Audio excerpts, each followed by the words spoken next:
Ce n'est pas un virus où je te touche, tu attrapes le virus, tu meurs. On n'est pas du tout là-dedans, on n'est pas dans un jeu vidéo, on n'est pas dans le film Contagion. On est sur un virus qui se rapproche plus du virus de la grippe ou de la gastro.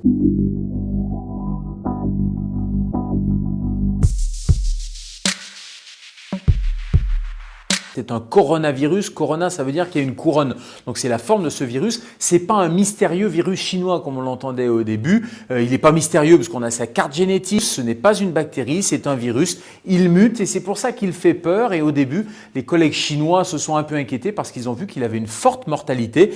Mais plus le temps a passé, plus on s'est aperçu qu'il n'était finalement pas si méchant que ça.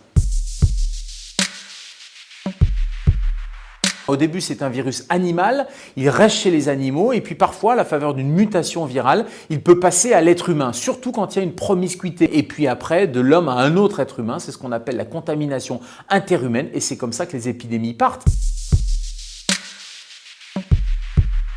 Je vous prends juste un exemple. Le virus de la gastro-entérite, il va rester 2 mois sur un objet. Le virus du coronavirus, en fonction de la matière, du plastique, du métal, c'est entre quelques heures jusqu'à 4 ou 5 jours. En tout cas, si vous recevez un objet de Chine, le temps de transport, de stockage, de fabrication, etc., il n'y a pas de risque.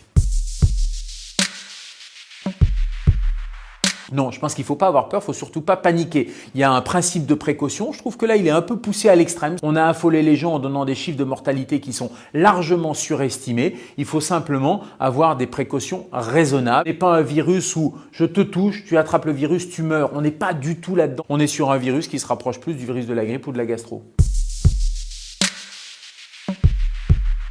Ce sont des barrières universelles. Qu'est-ce qu'on fait? On se lave les mains. C'est vraiment le premier conseil. On se lave les mains correctement pendant 30 secondes à l'eau et au savon. Quand vous-même vous êtes malade, il faut éviter d'aller postillonner à l'extérieur et donc vous allez mettre un petit masque chirurgical pour protéger les autres. Et puis après, il va falloir éviter les rassemblements, éviter d'aller visiter vos grands-parents parce que vous allez risquer de contaminer les gens les plus fragiles. Si vous n'êtes pas malade, il n'y a aucune utilité à avoir un masque. On peut décéder des complications directes du virus, ça donne des pneumonies. Comme pour la grippe, vous savez, la grippe, il y a 10 000 morts par an dans l'indifférence générale. Puis il y a des complications indirectes, on peut mourir de complications liées à l'alitement comme la phlébite embolie pulmonaire, liées à une complication nosocomiale. On compare autant avec la grippe et en même temps, il y a plein de gens qui disent c'est pas la grippe. C'est vrai que c'est pas la grippe, c'est pas la même famille, sauf qu'on le compare parce que les symptômes sont les mêmes. Vous avez le nez qui coule, un petit peu de fièvre, des douleurs musculaires et puis la mortalité, elle est finalement assez proche de celle de la grippe. La mortalité de la grippe, c'est 0,1%. Le coronavirus, au début, c'était 10-15%. On est en train de revenir à des chiffres beaucoup plus raisonnables parce que les chiffres initiaux, c'était le début de l'épidémie, c'était en Chine avec des gens qui arrivaient à l'hôpital dans un état extrêmement grave. Mais maintenant, quand on fait des études en population générale, tous les gens qui sont contaminés et qui vont pas tous à l'hôpital, eh bien la mortalité elle est relativement faible, en tout cas largement inférieure à 1%.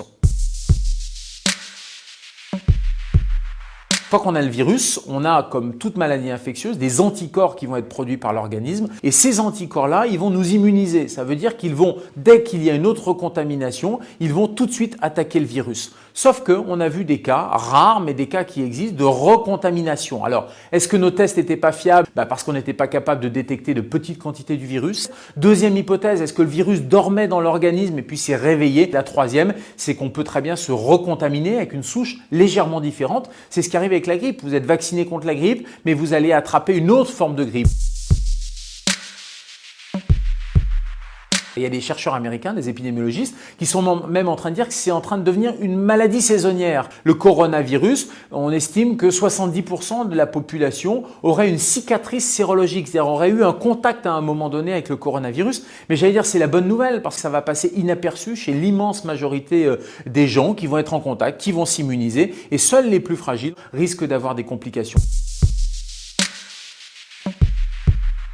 Les enfants attrapent beaucoup le coronavirus, mais ils l'attrapent de manière peu grave, peu symptomatique. Ils ont simplement le nez qui coule, voire ça passe complètement inaperçu. Et toutes les études chinoises, et on commence à avoir un petit peu de recul, montrent qu'il y a 0 complication et 0 décès. peut pas prédire avec précision la fin de l'épidémie, mais on sait que ça a duré quelques semaines en Chine. On voit très clairement que les cas maintenant redescendent et on sait surtout que comme toutes les épidémies, ça évolue en plusieurs phases. Après la phase 3, le fameux stade 3 avec le pic épidémique, on va avoir une décrue. On va avoir un élément aussi intéressant, c'est le réchauffement puisqu'on arrive au printemps et il est probable que ce type de virus, comme les autres virus hivernaux, diminue. Donc j'espère grandement qu'à l'arrivée des beaux jours, vous pourrez vous faire la bise. Ceci dit, les mesures préventives, elles sont valables tout le temps pour tous les virus.